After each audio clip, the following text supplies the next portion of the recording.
friends, welcome to Jenny's Cartoons. இன்னைக்கு நம்ம Solo Leveling Season 2 Episode 1 தான் பார்க்க போறோம். இந்த சீரிஸ் வேற லெவல் இருக்கு அப்படின்னு சொல்லியானோ சோலோ பத்தின வீடியோக்குள்ள டைரக்டா என்ட்ரி ஆயிக்கலாம்.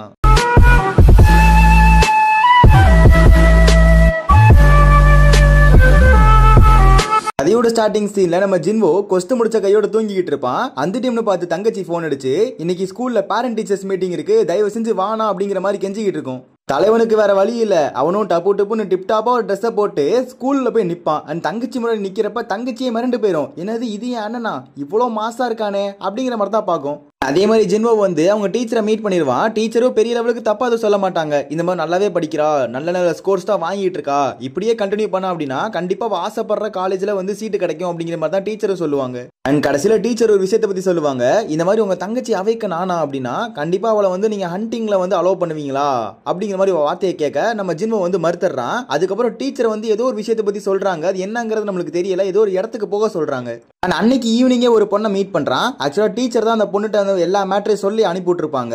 அந்த பொண்ணு கிட்ட நம்ம ஹீரோ கன்வின்ஸ் பண்ண ட்ரை பண்ணுவான். ஏமா இந்த மாதிரி நீ ஸ்ட்ரைக்கர் டீம்ல இருக்க, உன்னால சமாளிக்க முடியுமா அப்படிங்கிற மாதிரி கேட்பான். அதுக்கு அந்த பொண்ணு நீங்களும் ஒரு ரேங்க் ஹண்டரா தான் இருந்துகிட்டு இருக்கீங்க, நீங்களும் உங்க வீட்டுல போய் வேலையை பாருங்க அப்படிங்கிற மாதிரி இந்த பொண்ணு சொல்லிட்டு இருக்கும். நீ இப்படிலாம் சொன்னா வேலைக்கு பட மாட்டா அப்படின்ட்டு நீ பின்னாடி ஃபாலோ பண்ணு அப்படிங்கிற மாதிரி நம்ம ஹீரோ சொல்லுவான். ஆனா அதே சமயத்துல வாங் டாங்ஸு நம்ம நாட்டுக்கு வந்திருப்பாரு. எதுக்கு என்னங்கிறது தெரியல, அது வெல்கம் பண்றதுக்காக ஹண்டர் அசோசியேஷன்ல இருந்து ஒருத்தன் வரான். அண்ட் கொஞ்சம் தூரம் போனக்கு அப்புறம் தான் வாங் டாங்ஸு கிட்ட நம்ம ஆள் பேசுறான். இந்த மாதிரி நீங்க அந்த ரெண்டு பேர்த்த பாக்குறதுக்காக தானே வந்திருக்கீங்க அப்படிங்கிற மாதிரி சொல்ல, உடனே அந்த ஆளும் அப்படியே முரட்டுத்தனமா பாக்குறான். நான் கண்டிப்பா ஏதாவது பண்ணுவேன், நீ ஊடால மட்டும் வந்துடாத அப்படிங்கிற மாதிரி தான் சொல்லுவான். ஆனா அதுக்கு ஹண்டர் அசோசியேஷன்ல இருந்து வந்த ஆளு நான் என்னோட கடமையை நான் கச்சிதமா செய்வேன் அப்படிங்கிற மாதிரி ஒரே வார்த்தையில முடிச்சிடறான். ஆனா அதே சமயத்துல நம்ம ஹீரோ ஏதோ ஒரு கேட்டுக்கு போறான். ஆக்சுவலா அந்த கேட்டுக்கு இன்வைட் பண்ணிருப்பாங்க ரெண்டு பேரு. சோ அந்த கேட்டுக்கு போறான், கூட அந்த பொண்ணையும் சேர்த்து கூட்டு போறான். ஆக்சுவலா அந்த டஞ்சன் ஒரு சி ரேங்க் டஞ்சனு. சோ அந்த டஞ்சனை லீட் பண்ண போறது டேங்கர் அப்படிங்கிற ஒரு ஏ ரேங்க் ஹண்டர். அந்த ஒரு ஹண்டருக்கு இ ரேங்க் ஹண்டர்ஸ் அப்படின்னாலே சுத்தமா பிடிக்காது போல இருக்குது, கொஞ்சம் வெறுப்ப காட்டுறான். அண்ட் மொத்தமா 10 பேர் இந்த டஞ்சனுக்குள்ள போக போறாங்க. எதுக்காக இந்த ஒரு பர்டிகுலர் டஞ்சனுக்கு அந்த பொண்ணை கூட்டிட்டு வந்திருப்பான் அப்படிங்கிற டவுட் உங்களுக்கு இருக்கும், எனக்கு இருக்கும். அதுக்கான விளக்கத்தை நம்ம ஹீரோ சொல்றான். இந்த மாதிரி டஞ்சனுக்கு கூட்டு வந்தா மட்டும்தான் அந்த பொண்ணோட மனசை மாற்ற முடியும் அப்படிங்கிறதுக்காகவே ஜின்வோ கூட்டிட்டு வந்திருப்பான். அண்ட் ஒன் பை ஒன்னா எல்லாருமே அந்த டஞ்சனுக்குள்ள போறாங்க. அண்ட் போனக்கப்புறம் தான் நம்ம ஹீரோக்கு ஒரு ஒஸ்டான ஃபீலிங் கிரியேட் ஆகுது. அண்ட் கிரியேட் ஆன அடுத்த செகண்ட் அந்த ஒஸ்டான ஃபீலிங் ஒஸ்டா மாற ஆரம்பிக்குது. என்னன்னு பார்த்தா சி கேட் டஞ்சனா இருந்தது, இப்போ ரெட் கேட் டஞ்சனா மாறிக்கிட்டு இருக்கு. நம்ம ஹீரோ வெளியே போக ட்ரை பண்றான், பட் கொஞ்சம் நெருங்கிட்டான், பட் வெளியே போக முடியல, திருப்ப உள்ளே போயிட்டான். இந்த ஒரு பர்டிகுலர் விஷயத்தை ஹெட் ஆஃபீஸ்க்கு சொல்றாங்க. அங்க இருக்க ஒருத்தர் எது சி கேட் ரெட் கேட்டா மாறிடுச்சா, நான் உடனே அங்க வரேன் அப்படிங்கிற மாதிரி சொல்லிட்டு இருப்பார். அதே சமயத்துல நம்ம ஹீரோ ஏதோ பனி சூழ்ந்த இடத்துல உட்கார்ந்து எல்லாருமே அங்கதான் இருப்பாங்க. ரெட் கேட் டஞ்சன் அப்படின்னா என்னது அப்படிங்கிற மாதிரி இந்த பொண்ணு நம்ம ஹீரோ பார்த்து கேட்க, அதுக்கு ஹீரோ விளக்கம் தரான். ஆக்சுவலா நார்மல் உலகம் மாதிரி கிடையாது, இது ரொம்ப டிஃபரெண்டான உலகம், நம்ம உலகத்துக்கும் இந்த உலகத்துக்கும் எந்த விதமான கனெக்ஷனும் கிடையாது. ஸோ அப்படி இருக்கிறப்ப கண்டிப்பா பேக்கப் அப்படிங்கிற விஷயமே இங்க கிடையாது. நீ நார்மலா கான்டாக்ட் கூட பண்ண முடியாது, நீ இந்த பாஸை தோக்கடிச்சே ஆகணும், அப்படின்னா தான் இந்த கேட்டை விட்டு வெளியே போக முடியும், இல்லை அப்படின்னா அந்த கேட் ஓப்பன் ஆனாதான் உண்டு அப்படிங்கிற மாதிரி நம்ம ஹீரோ தெளிவா சொல்லிடுறான். அண்ட் அதுக்கும் மீறி இங்க நிறைய மேஜிக்கல் பீஸ்ட் இருக்கும் அப்படின்ற மாதிரி நம்ம ஹீரோ சொல்லி முடிக்கிறதுக்குள்ள ஒரு மேஜிக் பீஸ்ட் அட்டாக் பண்ண ஆரம்பிச்சிடும். நம்ம ஹீரோ அழகா தடுத்துருவான். அண்ட் நம்ம ஹீரோ தடுக்கிறத அங்க இருக்க ஒரு ரேங்க் பி ஹண்டர் பாத்துருவா. யாரு தான் அட்டாக் பண்ணிருப்பாங்கன்னு பார்த்தா கிட்டத்தட்ட ஐஸ் எல்ஃப் தான் அட்டாக் பண்ணிருக்கு. ஸோ அந்த இடத்துல 2 ஐஸ் எல்ஃப் இருக்கும். அந்த இடத்துல நம்ம ஹீரோவோட ஈகோ அந்த 2 ஐஸ் எல்ஃபும் டச் பண்ணிடும். ஸோ அதனால நம்ம ஹீரோ வெறியோட இருப்பான், பட் இப்போ எதுவும் அவன் பண்ண மாட்டான்.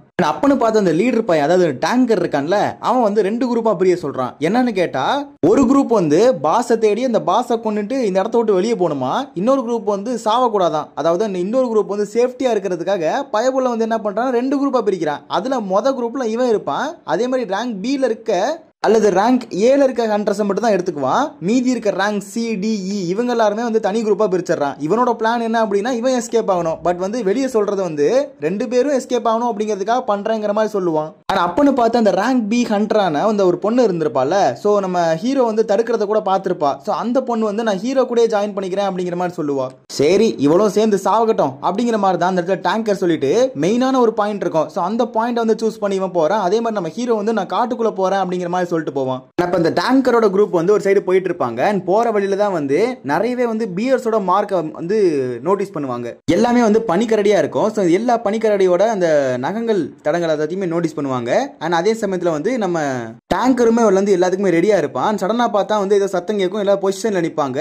அதே சமயத்துல பனிக்கரடி எல்லாமே அட்டாக் பண்ண ஆரம்பிக்கும். அண்ட் அட்டாக் பண்ற விசுவல்ஸ் எல்லாத்தையுமே நீங்க கண்ணில் பார்த்தா தான் நல்லா இருக்கும். ஸோ அதை நான் ஸ்க்ரீன்ல வந்து நீங்க பார்க்கும்படி நான் வச்சிடுறேன். அதே மாதிரி ஜின்வோ கிட்ட வந்துகிட்டு அந்த ரேங்க் பி பொண்ணு வந்து சொல்லிக்கிட்டு இருக்கோம், இந்த மாதிரி நம்ம போற பாதையில நிறையவே பனிக்கரடிகள் இருக்கும், அந்த சைடு நம்ம போறது நல்லது கிடையாதுங்கிற மாதிரி சொல்ல, அதுக்கு நம்ம ஜின்வோ பனிக்கரடி இருக்கிற இடத்துல வந்து கண்டிப்பா அந்த ஐஸ் எல்ஃப் இருக்க சான்ஸ் இல்லை. ஸோ அதுக்கு ரெண்டும் வந்துச்சு அப்படின்னா கண்டிப்பா புத்திசாலித்தனமா அட்டாக் பண்ணும். பட் வந்து பனிக்கரடி அப்படிங்கிறது ரேண்டமா தான் அட்டாக் பண்ணும் தவிர புத்திசாலித்தனத்தெல்லாம் யூஸ் பண்ணாதுங்கிற மாதிரி இந்த இடத்துல நம்ம ஜின்வோ அறிவாளித்தனமா சொல்லுவான். சடனா சஞ்சின்வோ வந்து அவனோட இன்வென்டரி ஓபன் பண்ணி அதுல இருந்து பல ஜாக்கெட்ஸ் எல்லாம் எடுத்து கொடுப்பான். பார்த்து மிரண்டுருவாங்க, யாரு சாமி நீங்க, எப்படி இவ்வளவுலாம் பண்றீங்க, ஒரு ஏ ரேங்க்ல எஸ் கூட இவ்வளவு பண்ண முடியாதுங்கிற மாதிரி தான் யோசிப்பாங்க.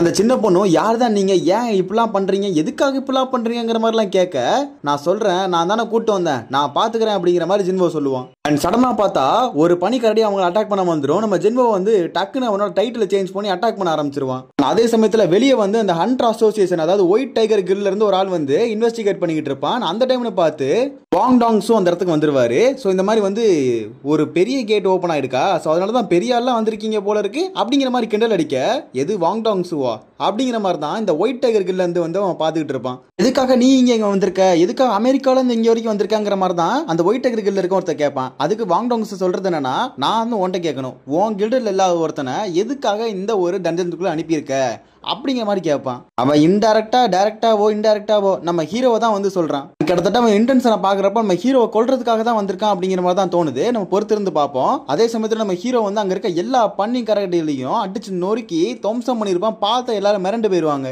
அண்ட் நம்ம ஹீரோ வந்து இப்போ ரெட் கேட் கில் இருக்கனால அவனுக்கு வந்து எக்ஸ்ட்ரா பாயிண்ட்ஸ் நிறையவே கிடைக்குது.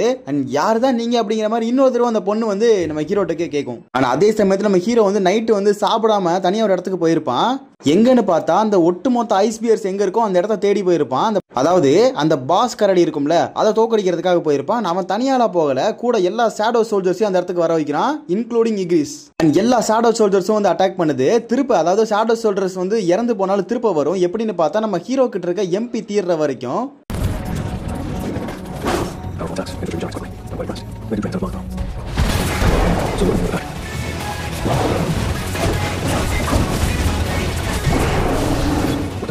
அண்ட் கரெக்டா ஒரு சமயம் பார்த்து எல்லா எம்பியும் ஜீரோ ஆயிட்டு, என்னன்னு பார்த்தா அந்த பாஸ் கரடி வெளியே வந்துருச்சு. சும்மா பவர்ஃபுல்லா அட்டாக் பண்ண ஆரம்பிக்குது எல்லாத்தையும். நம்ம ஹீரோவும் வேற வழி இல்லை அப்படிங்கிற மாதிரி சும்மா தயாரா நிற்பான். அண்ட் நம்ம ஹீரோ வந்து களத்துல இறங்கல, இக்ரிஸ் தான் களத்துல இறங்குறான். சும்மா தாறு மாற ஃபைட் பண்ற அந்த ஃபைட்டை விசுவல்ஸா பாருங்க. அண்ட் ஃபைட் முடிஞ்ச கையோட நம்ம ஹீரோ மிரண்டுறான். நம்ம இக்ரிஸ் வந்து நம்மளவே மிஞ்சிருவான் போல இருக்கே அப்படிங்கிற மாதிரி சின்னதா ஒரு பாராட்ட கொடுக்குறான். அதுக்கப்புறம் இக்ரிஸும் கிளம்பிடுது. அதே சமயத்தில் ஒயிட் டைகர் கில்ல இருந்து வந்த அந்த டேங்கர் பை உள்ள உயிரோட தான் இருக்கான். பட் அவன் கூட இருந்த எல்லாருமே வந்து அவுட் போல இருக்குது, எல்லாருமே வந்து காலி. எப்படின்னு பார்த்தா ஐஸ் எல்ஃபெல்லாம் வந்து அந்த இடத்துக்கு வந்திருக்க போல இருக்குது, எல்லாத்தையும் போல தள்ளிடுச்சு. அண்ட் இவனை மட்டும் விளையாட்டு காட்டிட்டு இருக்கு. இவனை மட்டும் வச்சு சும்மா ஹண்டிங் வேலையெல்லாம் பார்த்துக்கிட்டு இருக்குங்க. அந்த இடத்துல தான் அந்த எல்ஃப் பாஸ் இருக்கான். அந்த ஒட்டுமொத்த வேர்ல்டோட பாஸும் அங்கே தான் இருக்கான். ஸோ அவனை அப்படியே காட்ட மாட்டாங்க, பட் சும்மா அப்படியே மேலோட்டமாக காட்டிட்டு இந்த எபிசோட முடிச்சிட்டாங்க.